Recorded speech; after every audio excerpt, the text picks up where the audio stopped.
Tes 1, 2, 3. Coba tes kencengan kayak ehonya. Baik ibu-ibu, kita mulai di Bismillahirrahmanirrahim. Assalamualaikum warahmatullahi wabarakatuh.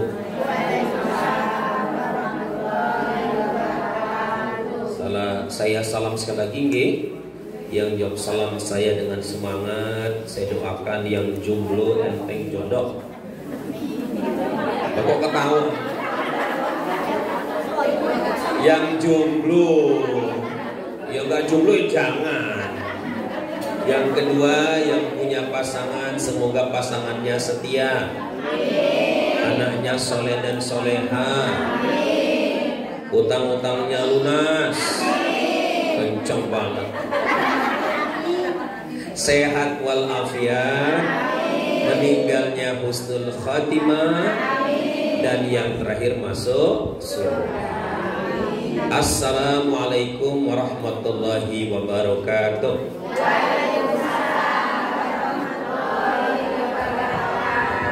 Alhamdulillahirabbil alamin. Bapak Ibu, kita pagi ini bisa ketemu di rumahnya Pak Rahman dan Bu Rahman, kita berdoa semoga rumah ini menjadi rumah yang penuh kebahagiaan, penuh keberkahan, seluruh penghuninya mendapatkan rahmat dari Allah Subhanahu wa Ta'ala.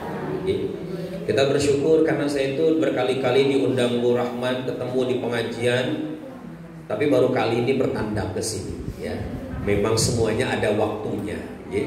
Kalau rumah Bu Evi sudah, rumah Bu Rahman ya sekarang ini gitu ya. Dan mudah-mudahan bisa ke rumah ibu-ibu yang lain juga nanti.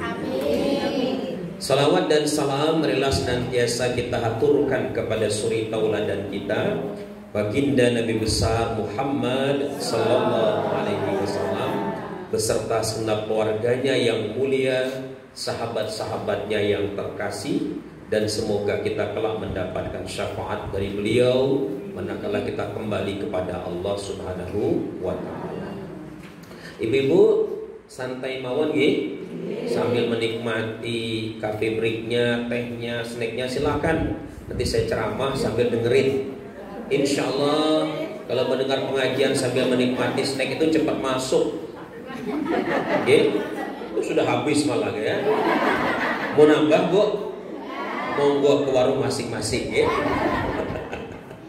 Nah baik Bapak Ibu, hari ini saya mau menyampaikan hal yang ringan-ringan saja, karena COVID berarti kan komunitas ibu ini sempat terganggu, ya toh?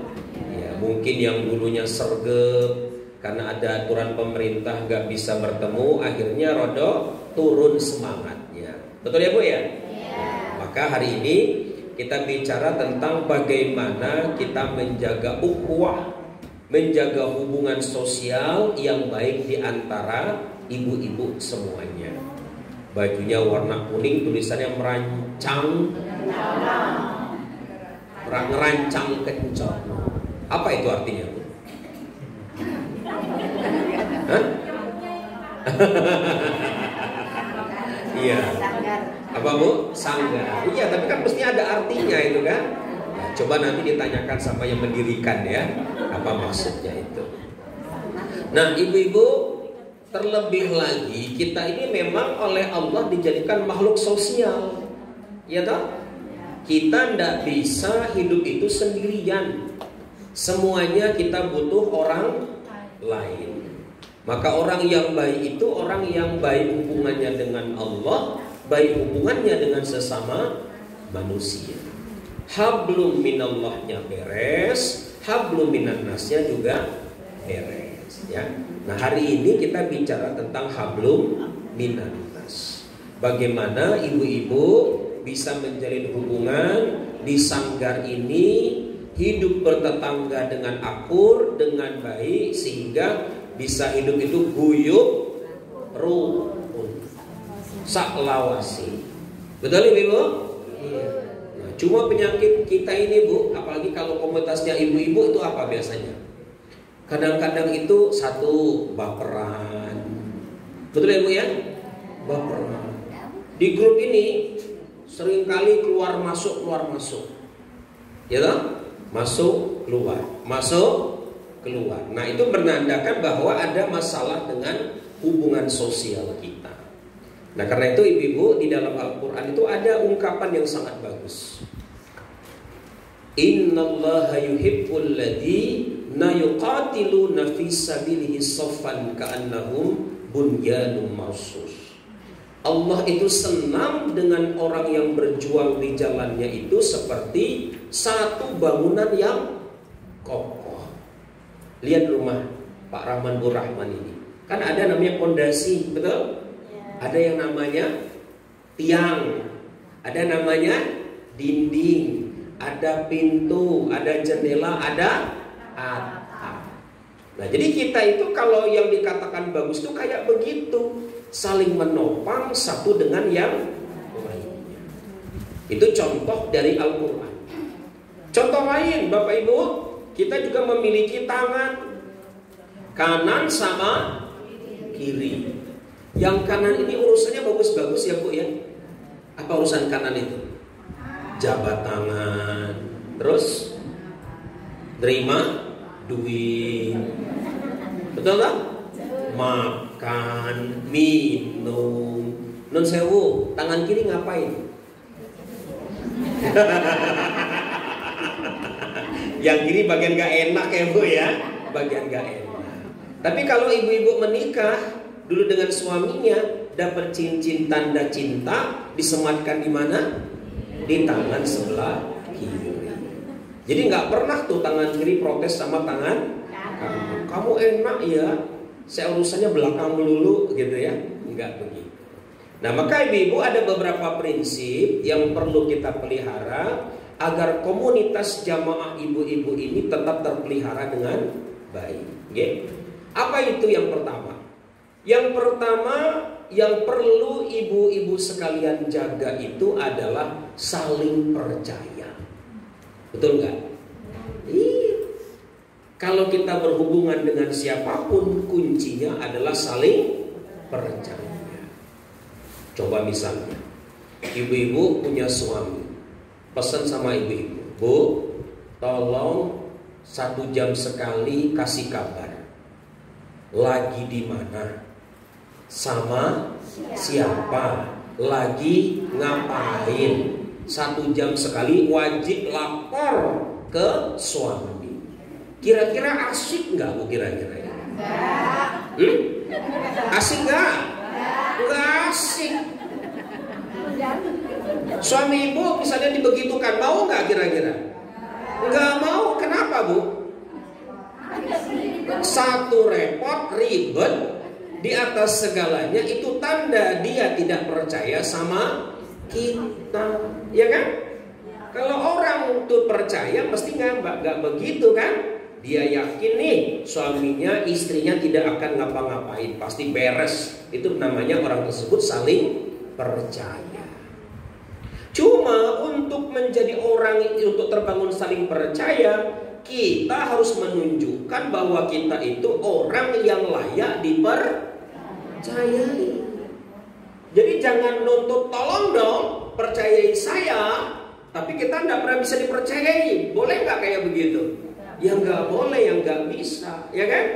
Jadi yang pertama, ibu-ibu harus belajarlah jadi orang yang bisa dipercayai, ya kan? Maka dalam Al-Quran itu Bu ada satu ayat surat Al-Mu'minun menyebut tanda orang beriman itu walladzina hum li amanatihim wa ahdihim ra'un. Ya.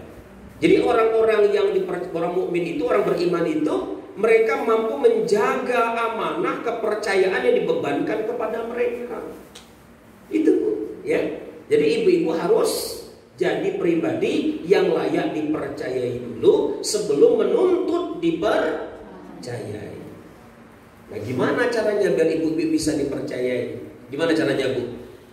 Yang pertama, ibu-ibu harus memiliki satu sikap yang sangat penting, yaitu jadilah orang yang jujur. Betul kan? Iya. Kalau kita nggak jujur, ya kita tidak akan bisa dipercayai. Kata orang itu, Bu, sekali kita ketahuan bohong, susah untuk mengembalikan kepercayaan itu. Iya kan? Iya. Apa bahasa bijaknya itu? Karena nila setitik rusak susu sebelah. Ya. Maka memang betul-betul susah menjaga kepercayaan ini, Bu. Ya. Karena itu jujur ini penting untuk kita miliki.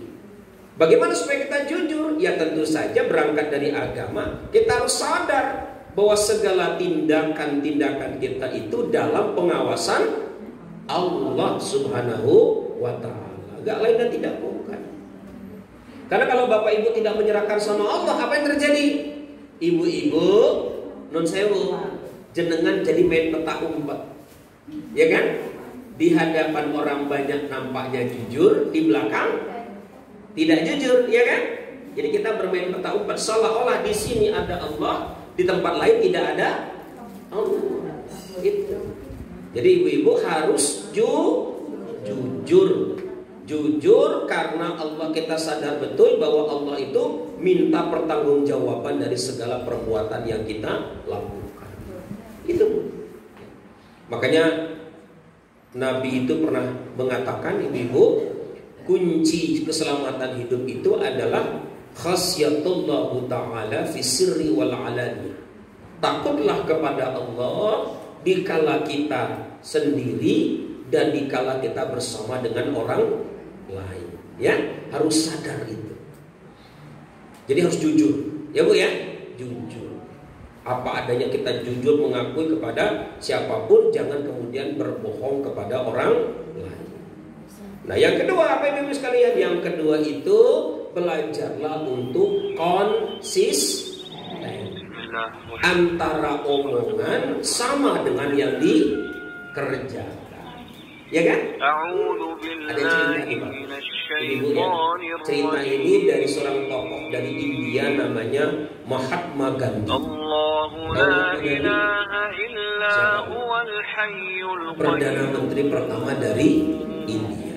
Kalau jenengan tahu Mahatma Gandhi, jenengan pasti tahu Shahrukh Khan. Shahrukh Khan tahu? Bintang film apa dia? Kuch Putih. Berapa kali nontonnya? Saya dimakan nontonnya termehek-mehek. Nah, saya cerita tentang Shahrukh Khan, saya cerita tentang Mahatma Gandhi. Suatu hari Bu, Mahatma saya Bu, India itu agama apa? Hindu kebanyakan geng. Nah, ada orang Bu, ibu-ibu sama anak dari kasta Hindu datang pada Mahatma Gandhi dari kampung yang jauh. Dia menghadap Mahatma Gandhi, tolong saya dibantu. Anak saya ini suka makan permen. Tolong Tuhan nasihati agar anak saya ini tidak makan permen. Bu, mendengar permintaan itu, Mahatma Gandhi cuma tersenyum. Ibu, datanglah kemari seminggu lagi. Saya akan katakan apa yang mestinya ibu lakukan. Pamit si ibu tadi sama anaknya, ibu ya, pulang ke kampung halaman.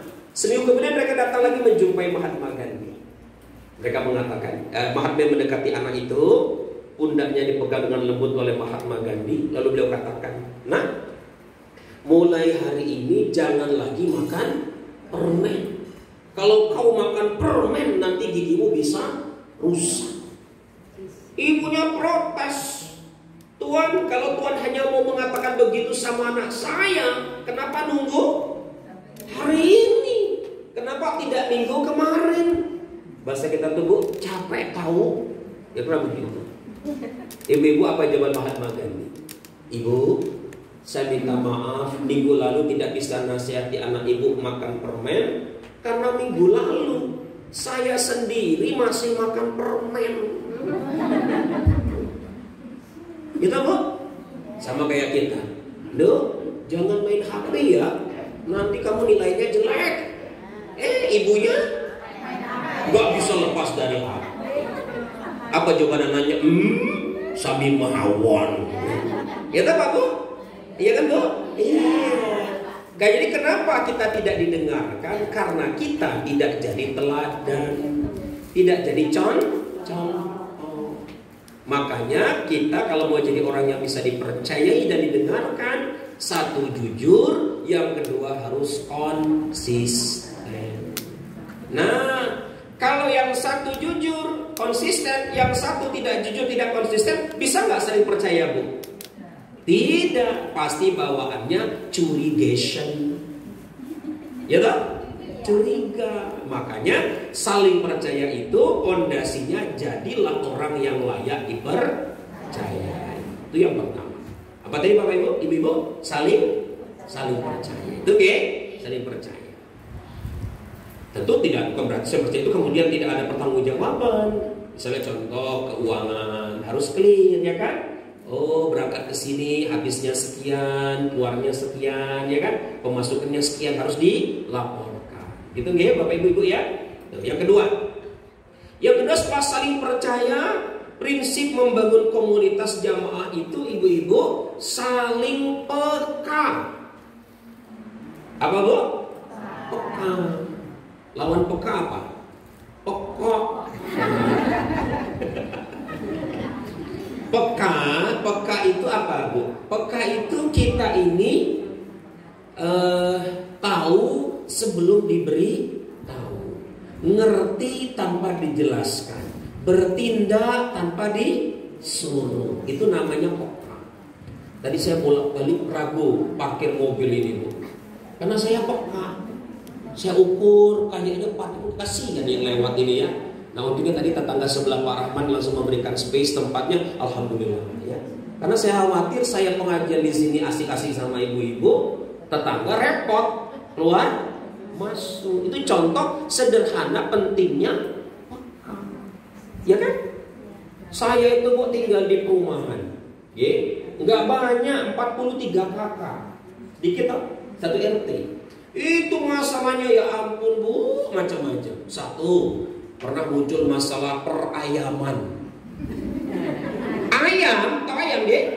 Nah ada yang melihara ayam, ayamnya gaul, nongkrong di rumah-rumah tetangga, nongkrongnya kebablasan, ya Bu ya, nongkrongnya kebablasan, akhirnya di situ semuanya gitu loh. Akhirnya Bu geram yang nggak punya ayam, ya toh. Ini yang menikmati ayam siapa? Saya kebagian begininya gitu ya. Akhirnya ibu singkat cerita disepakati sama warga, semua ayam di perumahan diambil, dibeli, dipotong, dibeli, silakan digoreng masing-masing keluarga. Kalau ada menemukan ayam liar lagi, silakan ditangkap, langsung menjadi hak milik yang punya, yang nangkep itu. Luar biasa, beres perayaman. Selesai Bu, muncul masalah kedua, perkucingan. Betul Bu, perkucingan. Jadi ya ayam nggak boleh, akhirnya pelihara kucing. Sekali lagi yang namanya kucing, yang gaul, nongkrong sana, nongkrong sini, mampir sana, mampir sini. Nah pas nongkrong, ya kebablasan lagi kucingnya. Ya.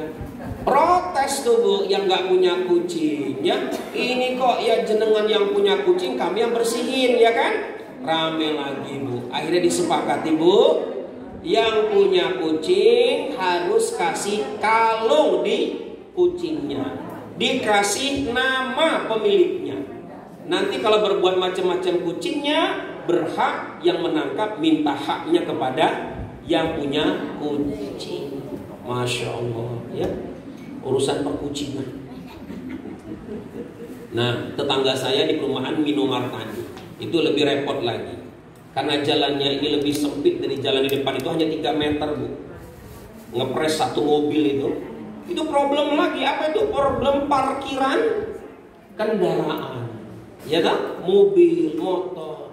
Nah kadang yang terjadi itu satu keluarga punya kendaraan lebih dari satu. Garasi hanya muat 1 mobil, tapi mobilnya punya 2, punya 3. Akhirnya parkir di jalan, rame. Masya Allah ya Bu ya. Inilah problematika hidup bertetangga tuh kayak begitu. Nah jenengan kalau nggak sabar mesti bawaannya baperan, sewot. Ya toh Bu? Iya. Nah gimana caranya? Kuncinya tadi peka. Kalau misalnya jenengan punya kendaraan misalnya lebih dari satu, ya kalau bisa disiapkan garasinya, cukup untuk 2 mobil. Kalaupun jenengan misalnya contoh nggak punya garasi, nggak cukup, disepakati warga, ada area umum misalnya masjid, boleh nggak numpang parkir di masjid? Oh monggo, tapi ada iuran bulanannya. Yang punya mobil wajib infak ke masjid sekian ribu setiap bulan. Contohnya itu. Kalaupun parkir depan rumah, ya diupayakan agar orang lewat itu tidak terganggu. Kayak kemarin bisa baca di sini. Pemadam kebakaran jadi repot. Mau bantu warga yang rumahnya kebakaran, tapi di jalan ada mobil. Akhirnya sama warga diangkat, Bu, supaya mobil pemadamnya bisa lewat. Itu contoh. Nah, modalnya hanya 1 peka. Ya, peka. Jadilah orang yang peka. Jangan pekok tadi, Bu. Orang pekok itu hanya mementingkan dirinya sendiri. Mementingkan dirinya sendiri. Kadang non sewu dalam hidup itu kan kita ini gak enak selalu ngomong ya, Bu ya. Kadang cukup dengan lirikan, cukup dengan senyuman, walaupun senyumnya pahit gitu ya. Ngerti mestinya. Saya juga begitu kan. Kalau melihat mata ibu-ibu 50 watt, manggut-manggut, ketawa-ketawa, berarti jenengan senang kajian saya, tak? Tapi kalau jenengan begini, nah, apa pesannya itu? Pak Ustadz jangan lama-lama ya. Segera akhiri pengajiannya. Kan begitu, Bu? Itu Ustadz yang peka. Ustadz yang pekok gimana? Bablas saja ngomong.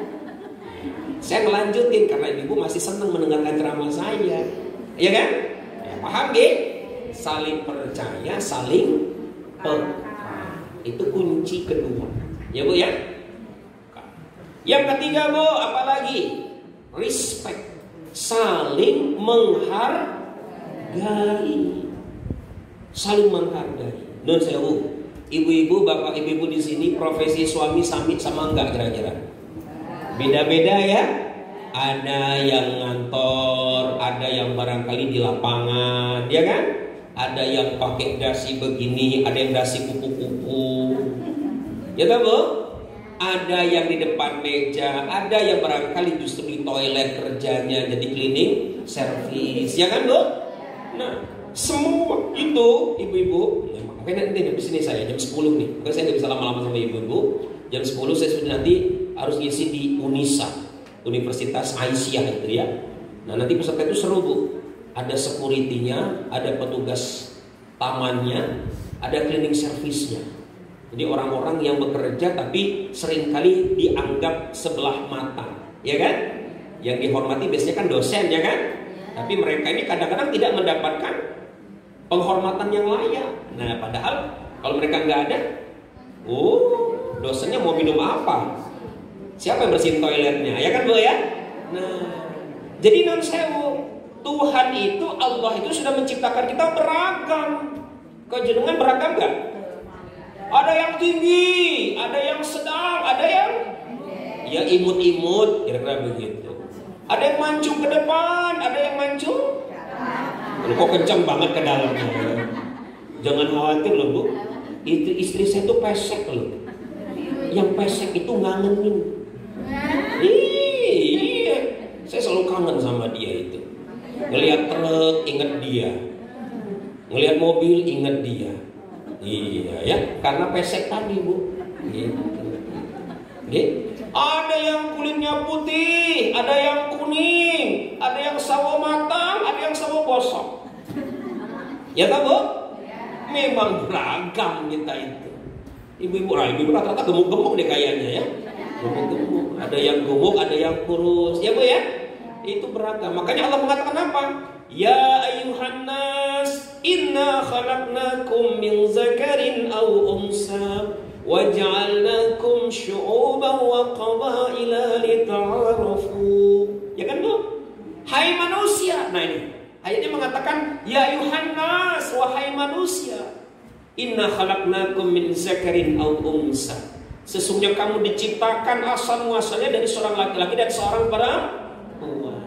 Wa ja'alnakum syu'uban wa qabaila lita'arafu. Dijadikan kita ini bersuku-suku, berbangsa-bangsa, berbeda ras, berbeda warna kulit, berbeda tinggi badan. Lita'arafu, saling kenal, silaturahmi, membangun relasi satu dengan yang lainnya. Betul, Bu? Nah, di situ perlunya respect, saling menghargai. Nun sewu, contoh, jangan kecil hati. Pak, suami saya cuma petugas keamanan, Pak, gajinya kecil. Jangan begitu, ya Bu ya. Semua orang itu punya perannya masing-masing. Saya kebetulan jadi ustaz. Tapi kalau jenengan gak ada, saya ceramah sama siapa? Sama siapa?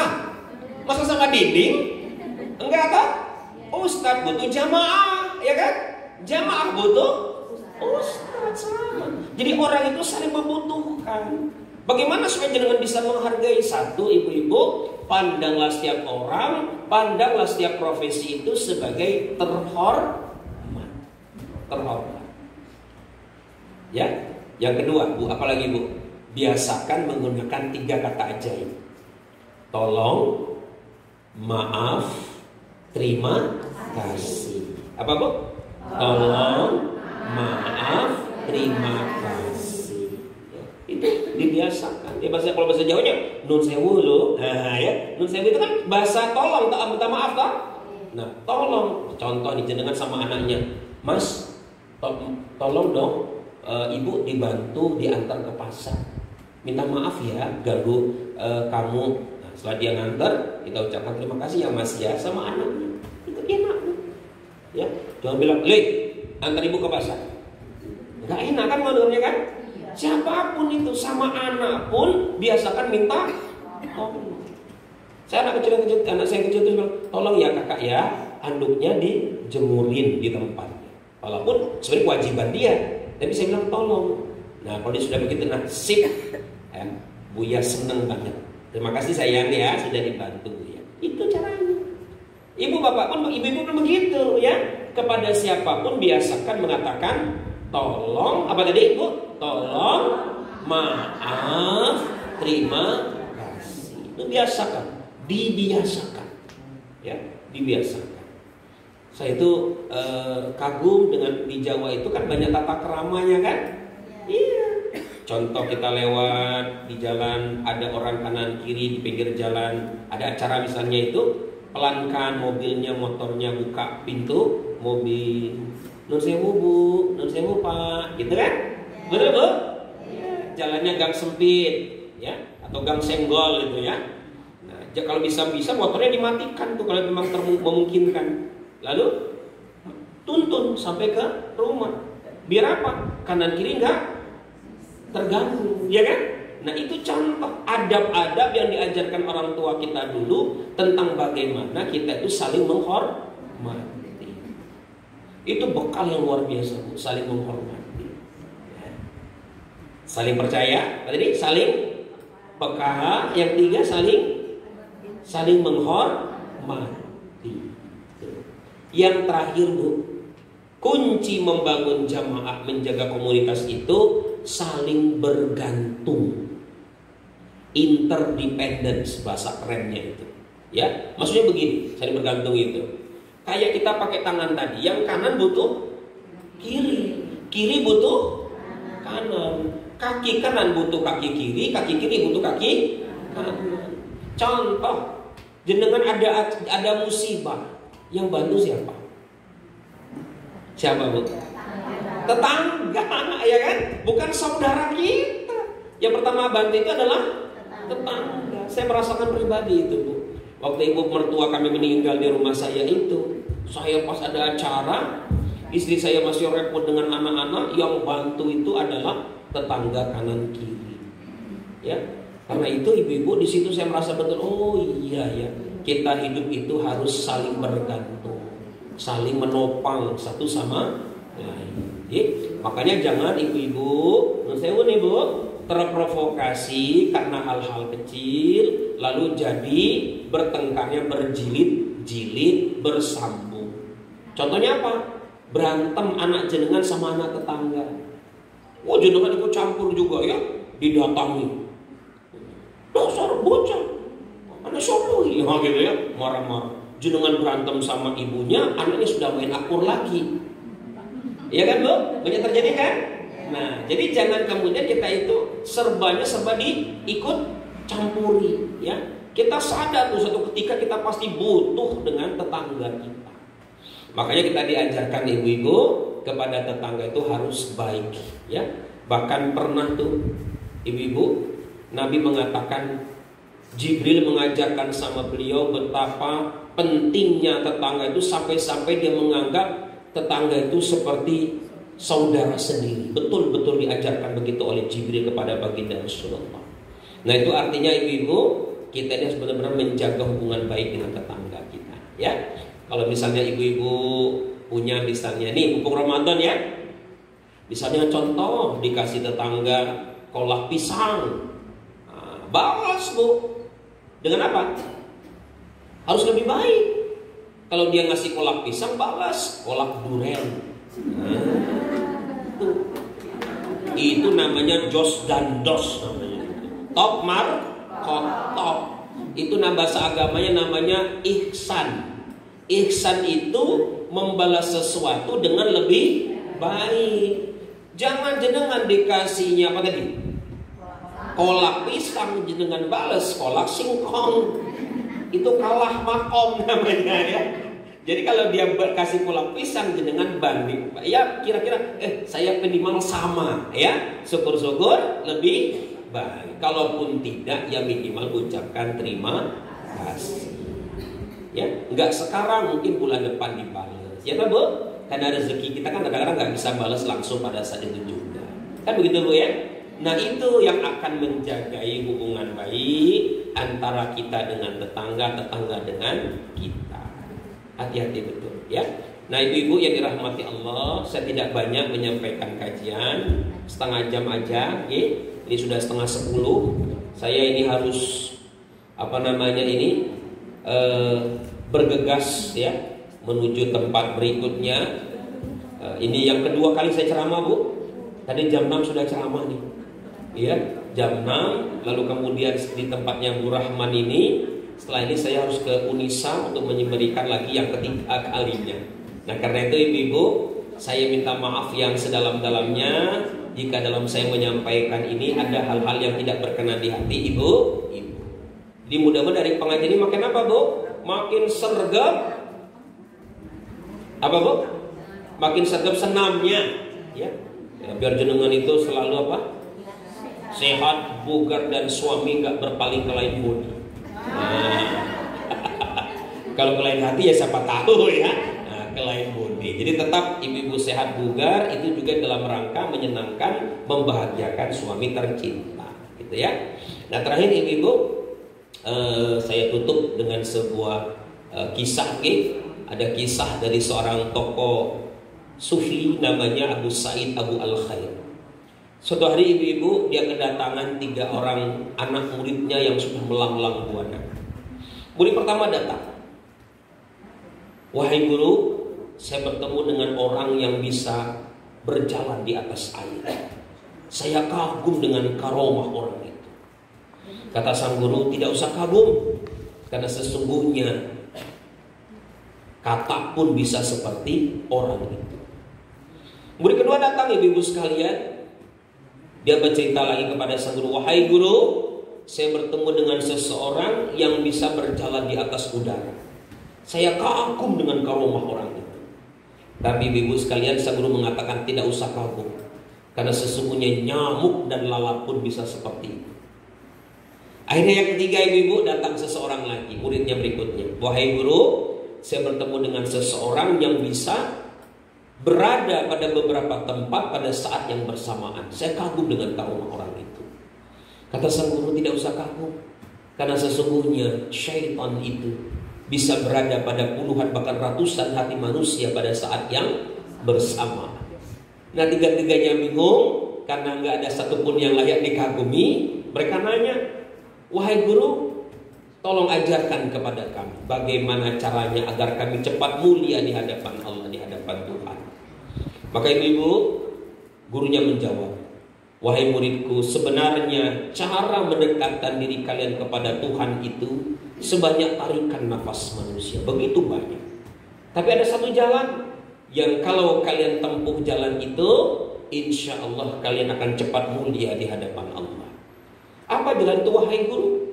Gurunya menjawab, jalan itu adalah kalian muliakan, kalian berkhidmat, kalian layani orang di sekeliling kalian. Itulah jalan tercepat mendekatkan diri kalian kepada Allah Subhanahu wa ta'ala. Artinya apa? Ketika ibu-ibu melayani suami, ya tak? Mengasuh ananda tercinta, berhubungan baik dengan tetangga kanan, kiri. Siapapun yang ibu-ibu berinteraksi dengan dia, ibu-ibu layani, ibu-ibu muliakan. Itu jalan tercepat ibu-ibu untuk mendekatkan diri kepada Allah Subhanahu wa ta'ala. Gitu ibu-ibu. Terima kasih atas perhatiannya. Walaupun matanya masih sangat stay mendengar ceramah saya nih. Nah, mudah-mudahan lain waktu bisa ketemu lagi. Nah, kalau enggak ya jenengan bisa lihat di channel YouTube saya, Kiki F Wijaya. Channelnya gitu. Nah, monggo ditonton di situ. Kalau sudah ditonton jangan lupa subscribe. Ya. Nah, like sama komen gitu ya. Ya, itu cara saya untuk agar dakwahnya itu selalu nyambung kepada siapapun. Begitu ibu-ibu. Oh, terakhir ya kita doa ya Bu ya. Semoga kita semua dalam keadaan sehat walafiat, dipanjangkan umurnya, terutama menyongsong bulan Ramadan. Okay? Yang kedua, semoga Allah juga menjaga keluarga kita tetap sakinah mawaddah warahmah. Okay? A'udzu billahi minasyaitonir rajim. Bismillahirrahmanirrahim. Alhamdulillahi rabbil alamin hamdan syakirin hamdan yuafi ni'amahu yukafi mazida. Ya Rabbana lakal hamdu kama yanbaghi li jalali wajhikal karim wa 'azimi sultanik. Allahumma salli ala sayyidina Muhammad wa ala ali sayyidina Muhammad. Allahumma taqabbal minna salatana wa siyamana wa ruku'ana wa sujudana wa qu'udana wa tadarwana wa takhasswana wa ta'abbudana wa tamim taksirana ya Allah ya Rabbal alamin. Rabbana zalamna anfusana wa illam taghfir lana wa tarhamna lanakunanna minal khasirin. Rabbana la tu'akhidhna in nasina aw akhtana. Rabbana wa la tahmil alaina isran kama hamaltahu ala alladhina min qablina. Rabbana wa la tuhammilna ma la taqata lana bihi wa'fu 'anna waghfir lana warhamna anta maulana fansurna 'alal qaumil kafirin. Allahumma ighfir lil muslimina wal muslimat wal mu'minina wal mu'minat al ahya'i minhum wal amwat innaka 'ala kulli syai'in qadir. Allahumma arinal haqqa haqqan warzuqna ittiba'ah wa arinal batila batila warzuqna ijtinabah. Ya muqallibal qulub tsabbit qulubina 'ala dinik. Rabbana la tuzigh qulubana ba'da idh hadaytana wa hab lana min ladunka rahmah innaka antal wahhab. Rabbana atina fid dunya hasanah wa fil akhirati hasanah wa qina adzabannar. Wa sallallahu ala sayyidina Muhammad wa ala alihi wa sahbihi ajma'in. Subhana rabbika rabbil izzati amma yasifun. Wassalamun alal mursalin walhamdulillahi rabbil alamin. Demikian ibu-ibu, Bu Rahman yang bisa saya sampaikan. Mudah-mudahan tausiah singkat ini berkesan, berkenan bagi ibu-ibu, dan yang penting Allah memberikan kekuatan kepada kita untuk mengamalkannya. Ya, saling percaya, saling peka, saling menghormati, dan saling bergantung. Ya, itu kunci kita menjaga merawat jamaah komunitas kita dimanapun kita berada. Sekian dari saya akhiri. Wassalamualaikum warahmatullahi wabarakatuh.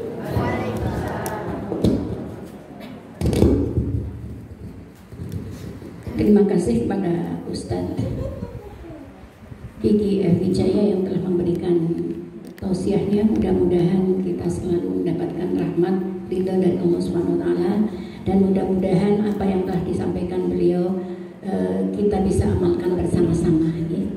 Yang pertama tadi apa? Saling percaya. Yang kedua, peka. Yang ketiga, saling menghormati. Nah itu ya. Mungkin-mungkin pengajian rumah Quran dan sanggar Rancang Kencono